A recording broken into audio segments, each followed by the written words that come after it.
Bonjour à toutes et à tous et bienvenue sur cette nouvelle vidéo. Je suis Axel Bruderman, c'est un plaisir pour moi de vous retrouver vraiment sur YouTube aujourd'hui. Aujourd'hui, j'aimerais répondre à vraiment un problème que je vois tout le temps sur les groupes Facebook qui est le suivant. Comment est-ce qu'on peut arrêter de se faire bloquer de l'argent avec PayPal? Et si vous êtes prêts, si ça vous intéresse, si vous êtes motivé, on commence tout de suite. Alors avant qu'on commence cette vidéo, j'aimerais simplement vous rappeler que si vous n'êtes pas encore abonné à cette chaîne, de cliquer sur le bouton s'abonner juste en dessous, activer la cloche de notification, comme ça vous ne ratez pas un contenu plein de valeur. Et également pour les premières personnes qui commentent dans les 30 premières minutes après la sortie d'une vidéo sur ma chaîne, donc du coup après cette sortie de vidéo par exemple, vous avez une chance de remporter un appel avec moi dans lequel je répondrai à toutes vos questions totalement gratuitement, donc profitez-en. Commentez. Le sujet de la vidéo aujourd'hui, il est vraiment super intéressant parce que ça crée de la discorde. PayPal, ça met vraiment la terreur au sein du monde de l'e-commerce, notamment du coup sur le dropshipping. Et je vais vous révéler aujourd'hui vraiment comment est-ce que vous pouvez arrêter de vous faire bloquer votre argent par PayPal. Et ça, c'est vraiment de la valeur. Donc si vous êtes prêts, on commence tout de suite. Alors, la première chose sur laquelle vous allez devoir vous concentrer dans un premier temps,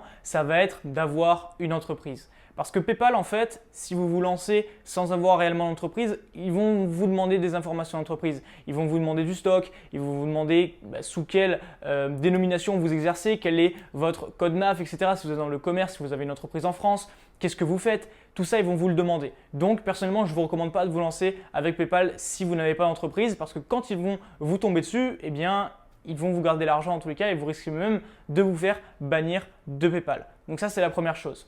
Dans un second temps, une fois que vous êtes sûr d'avoir une entreprise, ça c'est la base pour utiliser PayPal, une fois que vous avez une entreprise, il va falloir être vraiment transparent et leur transmettre toutes les informations qu'ils vont vous demander, donc justifier votre identité, etc. etc., etc. Ça, c'est les basiques, mais je préfère le rappeler parce que j'ai vu beaucoup de personnes qui se sont fait bannir à cause de ça parce qu'ils n'avaient pas d'entreprise et que après PayPal, quand ils vous tombent dessus, ils veulent une entreprise du coup parce que vous faites du business, tout simplement. Donc une fois qu'on a clarifié le sujet de l'entreprise, maintenant on va se concentrer sur de réelles méthodes qui vont vous permettre de vous mettre PayPal dans la poche parce que je pense que toutes les personnes qui ont déjà fait de l'argent, donc on se comprendra, avec de l'e-commerce ou même en utilisant PayPal, on a déjà passé des longs moments au téléphone en train d'essayer de faire débloquer des grosses sommes, plusieurs milliers d'euros, dizaines de milliers d'euros, centaines de milliers d'euros bloqués par PayPal à la suite du coup vraiment d'une explosion ou d'un scaling sur une boutique. Et donc ça, c'est vraiment très embêtant. Donc pour éviter d'avoir à faire ça, il faut tout simplement prévoir, vaut mieux prévenir que guérir. Donc toujours s'assurer d'avoir les éléments suivants. Le tracking de vos commandes. Dans un premier temps, c'est super important.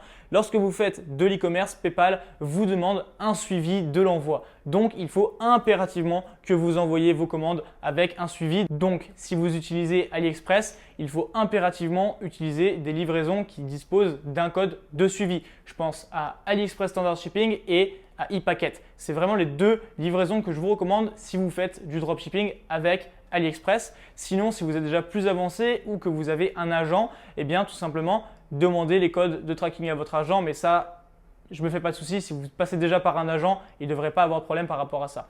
Donc, les codes de tracking sont super importants. Et comment est-ce qu'on évite du coup de se faire contrôler? Vous savez, des fois, PayPal vous fait des contrôles aléatoires entre guillemets sur plusieurs de vos commandes en vous demandant de justifier l'envoi de la commande, le code de suivi, etc. Eh bien, pour éviter d'avoir à subir ce genre de contrôle dans lequel ils suspendent votre compte, votre argent, eh bien, vous avez simplement à mettre en place un système qui va vous permettre de mettre automatiquement les codes de suivi. Donc, dès que la commande est envoyée, dès que vous avez le code, il sera automatiquement ajouté à la commande PayPal, donc pour avoir un tracking et éviter du coup ces blocages, même les litiges de vos clients parce que ça pourrit vraiment la vie.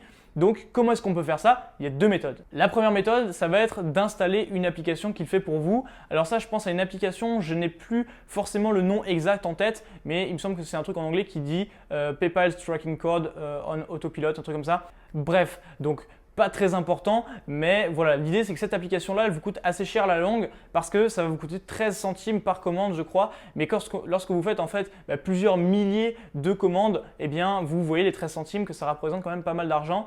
Et alors là, il y a une autre alternative à ça, c'est tout simplement d'embaucher un assistant virtuel qui est simplement payé pour vous faire le tracking, pour mettre les trackings sur PayPal, etc. Donc ça se fait, ça coûte pas très cher en plus et vous pouvez lui donner seulement l'accès à une certaine partie de votre compte, comme ça il ne vous touchera pas à tout votre argent, attention. Mais voilà, ça se fait. Donc c'est les deux méthodes que je vous recommande de faire lorsque vous utilisez PayPal et que vous voulez vous assurer d'avoir les trackings automatiquement du coup installés sur PayPal. Alors ça, c'était la première méthode qui est vraiment super intéressante parce que dans tous les cas, vous allez devoir le faire, mettre à jour les trackings. Maintenant, PayPal, lorsqu'il procède à des vérifications, parce que dans tous les cas, si vous faites de l'argent, vous allez y avoir droit, ça va être d'avoir du stock. Donc, parce que PayPal va vous demander tout simplement d'avoir du stock et prouver que vous avez du stock. Donc en gros, ils veulent des photos. Donc, vous devez avoir un peu de stock chez vous ou alors vous devez demander à votre fournisseur, votre agent de montrer du stock parce que ça, PayPal va vous demander, il veut du stock et il ne supporte pas l'idée du dropshipping. Donc, surtout, ne dites pas que vous faites du dropshipping parce que vous pouvez vous faire bannir votre compte. Donc, e-commerce, pas de dropshipping si vous faites du dropshipping dans tous les cas. Et donc, qu'est-ce que vous devez faire? Vous devez avoir du stock soit chez vous, soit que votre fournisseur puisse vous faire parvenir une photo du stock. Ça, c'est super important dans un truc carré à l'entrepôt et tout. Donc, ça, c'est à faire. Troisième point super important également, ça va être d'avoir des factures. PayPal va vous demander des factures donc concernant du coup votre entreprise et surtout concernant certaines commandes. Donc du coup, votre fournisseur doit être en mesure de vous fournir des factures. Ça, c'est super important que ce soit pour du coup PayPal ou pour vos entreprises pour faire des déductions, des frais, etc.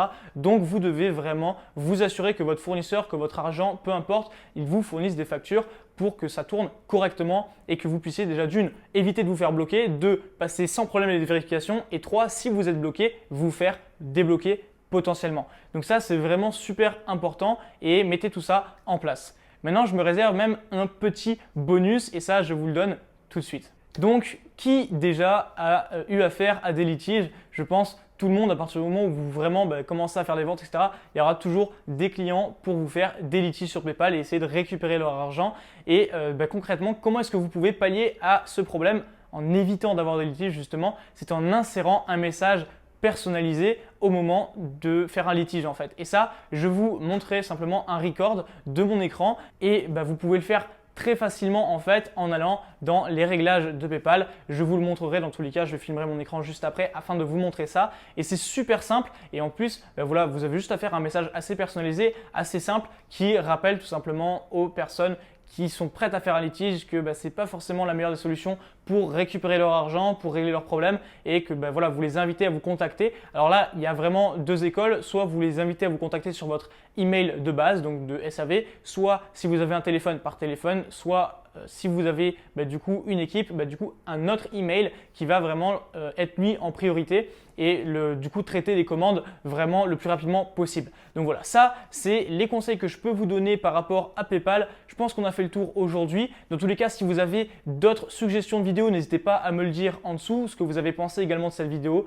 Et voilà, pour les personnes qui souhaitent se former, vous avez les liens dans la description. Et c'est tout, je pense qu'on a fait le tour. D'ici là, je vous souhaite vraiment d'exploser tout dans vos business. Pensez à commenter dans les 30 premières minutes. C'était Axel et on se dit à très bientôt.